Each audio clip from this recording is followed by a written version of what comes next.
네, 안녕하세요. 저는 서울과학기술대학교에서 행정법과 헌법 등 법학 과목을 가르치고 있는 강기용 교수입니다. 독일 뮌스터 대학교에서 공법을 공부했습니다. 제가 관심을 가지고 있는 것은 사람이 행복하게 사는 것에 관심을 가지고 있습니다. 그렇게 되기 위해서는 공의가 지켜져야 되고 또 민주주의 원리가 잘 지켜져야 되고 이 모든 것이 다 이루어지기 위해서는 사람이 교육이 잘 되어야 된다고 생각합니다. 그래서 사람을 교육하는 교육에 관심을 가지고 있습니다.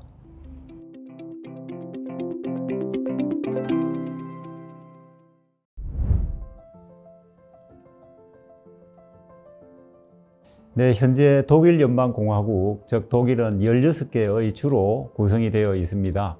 각 주는 입법, 사법, 행정부로 구성이 되어 있는데요. 주 자체는 하나의 국가에 해당이 됩니다. 이들 16개의 국가들로 이루어진 연방국가, 이것을 독일말로 분데스슈타트라고 이렇게 이야기합니다. 독일 연방헌법, 이것을 기본법이라고 합니다. 기본법 제20조 제1항에는 독일 연방공화국은 민주적, 사회적 연방국가이다 라고 규정을 하고 있습니다. 대표적으로 연방주의를 채택하고 있는 나라가 독일과 미국인데요. 양국가의 연방주의에 대한 차이점을 설명해 보도록 하겠습니다. 물론 독일과 미국의 연방주의를 명확하게 구분하기는 쉽지 않습니다. 그럼에도 불구하고 양 국가의 특징을 살펴보면 다음과 같이 말씀을 드릴 수 있습니다. 독일의 연방주의는 첫째, 연방주의와 주정부의 권한관계 면에서 양자 간 권한이 수평을 유지하거나 주정부의 권한이 더 부여되어 있는 특징이 있습니다. 둘째, 주정부 내부의 기초지방자치단체, 즉 게마인데와 크라이스와의 관계가 역시 수평적이라고 하는 것이 기본적인 특징입니다. 셋째로, 자주성을 강조하는 많은 영주들의 합의, 즉 이것을 이제 군주국이라고 이야기하는데요. 합의로서 주정부가 구성이 되고 이들이 연방주의를 구성하게 되었습니다.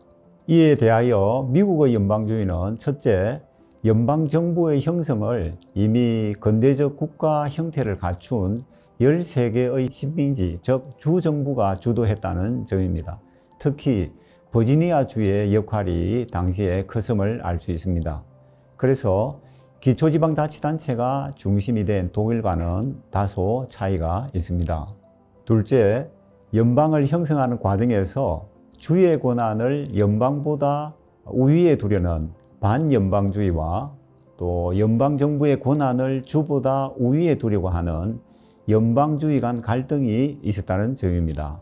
셋째, 연방국가의 형성이 중앙집권적인 폐단을 완화하려는 차원에서 다소 수동적으로 시작되었다는 특징이 있습니다.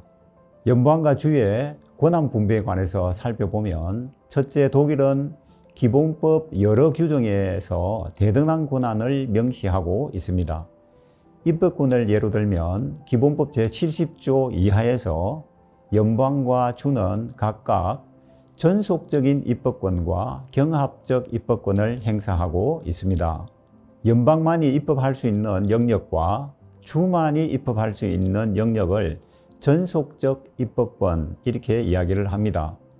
경합적 입법권은 연방이 해당 사항을 규율하면 주는 이에 대해 입법할 수 없는 영역, 반대로 연방이 입법하지 않을 경우에 주가 입법할 수 있는 영역을 말합니다. 연방의 전속적 입법 영역의 예로 기본법 제73조 제1항 제1호 제4호에 의하면 외교 사무 및 민간의 보호를 포함하는 국방, 그 다음에 통화와 화폐 등이 여기에 해당됩니다. 주의 경합적 입법의 예로는 기본법 제72조 제3항, 제5호, 제6호에 의한 수자원 관리라든지 대학 입학 허가 및 졸업을 들 수가 있습니다. 둘째, 미국은 큰 틀에서 말씀을 드릴 수밖에 없을 것 같은데요. 추정헌법에는 연방에게는 가능한 일을 규정해 두고 있고, 주에 대해서는 주가 해서는 안 되는 일을 규정하는 방식으로 가고 있습니다. 독일에서 연방과 주의 협력은 매우 중요합니다. 우선 연방의회 차원에서는 연방의회 내의 공동위원회라는 것을 구성하여 협력을 합니다. 공동위원회는 분데스라트, 즉 연방상원이 3분의 1, 분데스탁, 즉 연방하원이 3분의 1을 차지하게 됩니다. 이때 원내 교섭단체의 구성 비율도 고려가 됩니다. 공동위원회가 구성되는 경우는 기본법상 연방과 주에게 각각의 권한이라고 규정되지 않은 제3의 지대에 문제가 발생되어 이를 해결하려고 하는 경우에 구성이 되는데요.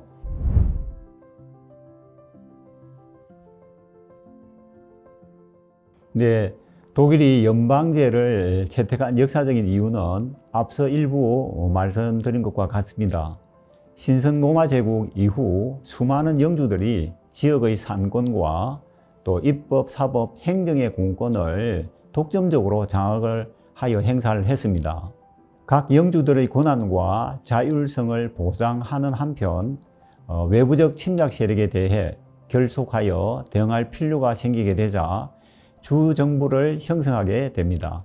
당시 독일보다 경제 사회적으로 다소 앞서가던 영국이나 프랑스 등은 중앙 집권 국가를 형성하여서 국가를 발전시켜 나갔습니다.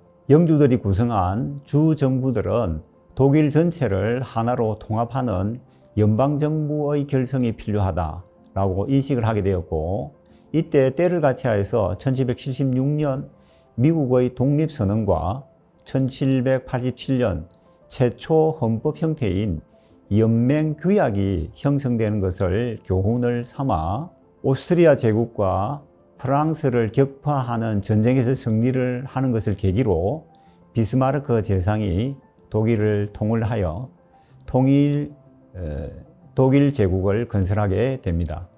이후 나치의 중앙 집권 정부가 들어서게 되어 제2차 세계대전의 단초가 되고, 2차 세계대전 종결 후 독일을 점령하던 연합국들이 중앙 집권적 독일보다는 분산된 독일이 바람직하다는 합의하에 연방제가 완성이 되게 됩니다.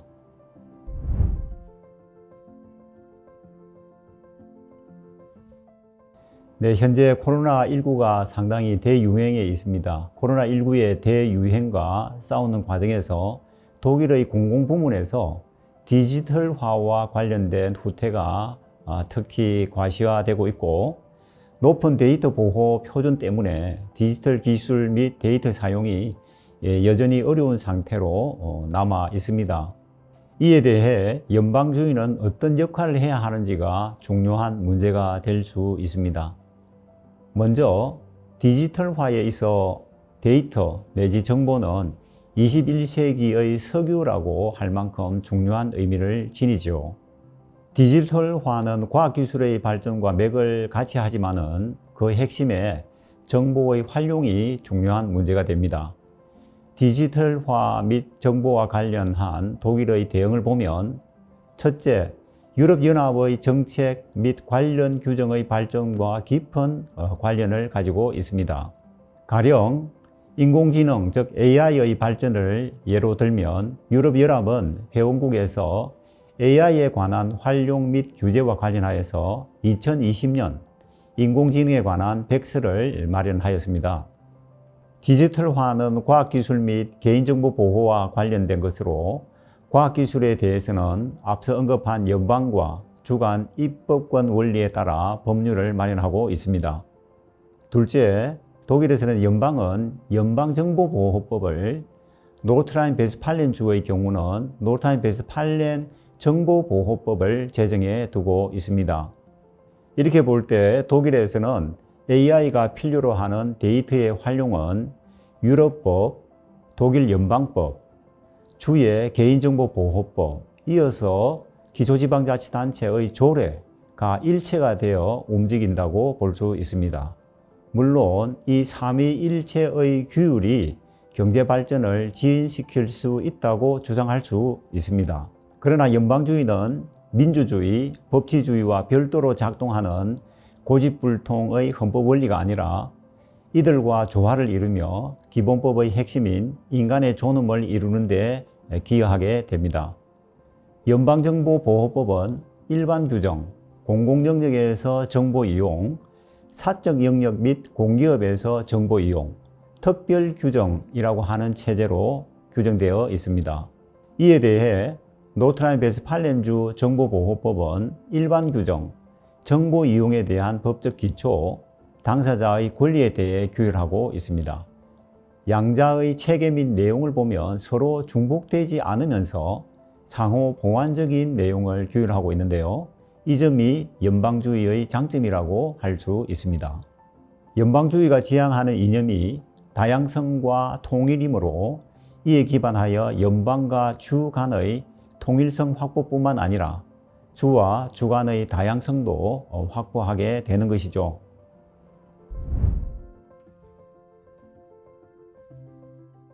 독일의 연방주의에 대한 논쟁에서 고전적인 주제 중 하나는 교육 정책입니다.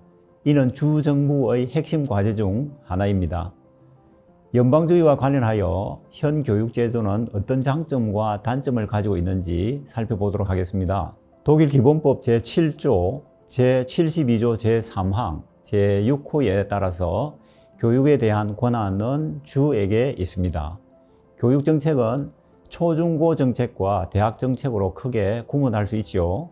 독일에서 초중고 교육에 대한 교육 당사자 간의 권한, 즉 학교, 학부모, 학생 간 교육권의 내용은 훌륭한 조화를 보여주는 좋은 모델에 해당된다고 생각합니다. 독일은 지속적으로 인간교육에 대한 근본 문제를 칸트 등 철학자들의 고민에 기초하여 좋은 교육제도를 만들기 위해 부단히 노력해 왔습니다. 10여 년 전부터 고민하고 있는 공동체 학교, 즉 게마인샤프트슐레나 게잠트슐레 등은 한국 사회에 시사하는 바가 크다고 봅니다. 공동체 학교는 초등학교 1학년부터 10학년까지 한 학교에서 학습을 하고요. 종합학교는 한 학교 안에 인문계, 실업계, 직업학교 과정이 개설되어 운영되는 학교입니다. 양자는 교육제도에서 융합과 통합을 도모하는 목적이 있습니다. 그러나 이러한 노력의 이면에는 부작용도 존재합니다. 교육정책이 개별 주정부 소관이다 보니 주간 협의할 사항이 있는 경우 각 주들 간 협력에 어려움이 있는 경우가 있습니다. 나아가 각 주에서 실시하는 교육제도의 내용이 다양하다 보니 주간 교육의 호환성이 문제되는 단점도 존재합니다. 가령 브레멘주에서 대학 입시인 아비투어를 치른 학생이 바이에른주로 대학을 가고자 할 때 대학 입학에 따른 전제 조건의 차이가 있다 보니 주를 변경하는 대학 입시에 애로가 발생할 수 있습니다. 결국 연방주의와 관련해서 독일의 교육정책의 장점은 각 주가 지향하는 교육정책의 다양성을 들 수 있고, 단점은 이들 다양성의 조화가 가끔 용이하지 않을 수 있다는 점입니다.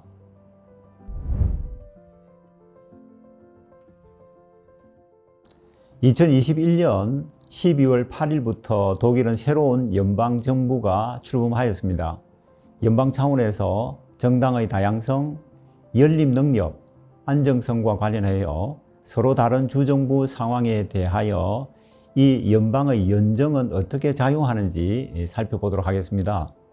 독일의 선거와 정당 체계는 연방주의를 따르게 됩니다.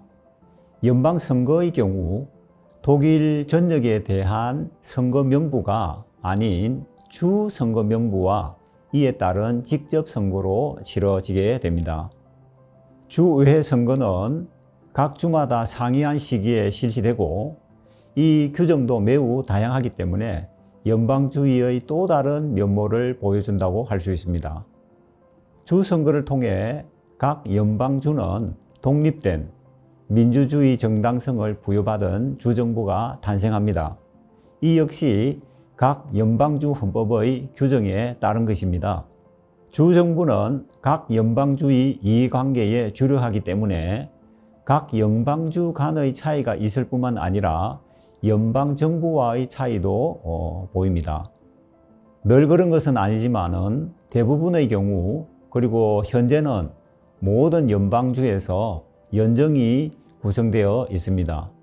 연정 구성의 다양성을 보면 주정부의 정책이 늘 연방정부의 정책을 따라가지 않는다는 것을 명확하게 볼 수 있습니다.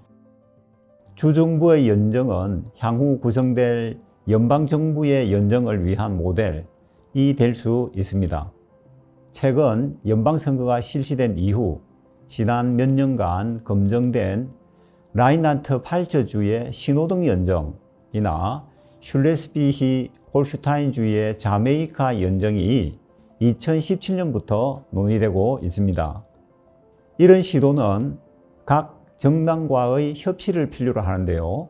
정당들이 각 기본 정책과 정강의 차이를 보이는 만큼 함께 정부를 운영할 수 있는지를 전제로 합니다. 하지만 오랜 시간 동안 주정부 차원에서 문제없이 작동해 왔다 하더라도 연방정부 차원에서 실질적으로 작동할 것인지에 대해서는 다소 의문이 있습니다.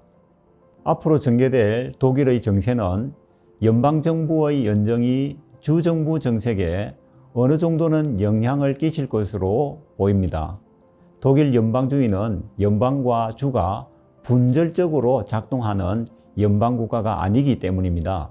새로운 도전을 시작하는 독일 정부가 다양성과 조화라는 연방주의의 이념을 잘 실현할 것이라 믿어 의심치 않습니다. 나아가 또 성공을 응원하겠습니다. 감사합니다. 네, 이번에 초대해 주셔서 대단히 감사합니다. 민주주의와 헌법, 연방주의 팟캐스트를 준비하면서 연방주의를 한국이 많이 심화적으로 또 연구해야 되겠다는 그러한 생각이 들었습니다. 독일의 제도 또 미국의 제도가 한국 발전에 크게 유용하다는 생각을 하게 됐는데 이 부분에 대한 심도 있는 또 연구와 토론이 있었으면 좋겠습니다. 감사합니다.